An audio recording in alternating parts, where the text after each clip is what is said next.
माझे नाव अनुष्का महेंद्र वाघ. माझ्या प्रोजेक्टचे नाव स्मार्ट इरिगेशन पंप. आमच्या परिसरात उन्हाळ्यात पाण्याची पातळी कमी होते, तसेच वारंवार वीज पुरवठा खंडित होतो आणि पिकांना पाणी देण्यासाठी शेतकऱ्यांना रात्रीच्या वेळी जंगली प्राण्यांपासून धोका पत्करून शेतात पाणी भरायला लागते.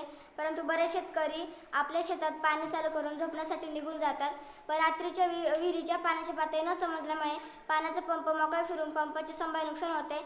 तसेच पाण्याचा पंप दुरुस्त करण्यासाठी शेतकऱ्याचा खर्च वाढतो आणि शेतकऱ्याच्या गोठ्यातील जनावरांच्या पाण्याची गैरसोय सुद्धा होऊन जाते.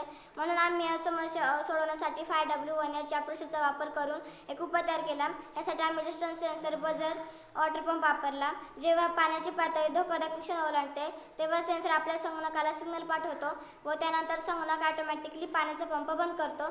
यामुळे पाण्याचा पंप मोकळा फिरत नाही आणि पाण्याचा पंप मोकळा फिरून गरम न झाल्यामुळे पंपाचे संभाव्य नुकसान सुद्धा होत नाही. तसेच विजेचीही बचत होते आणि जेव्हा पाण्याची पातळी कमी होईल तेव्हा अंतर वाढेल. अंतर वाढले की बझर ऑन होईल, नाही तर बंद राहील.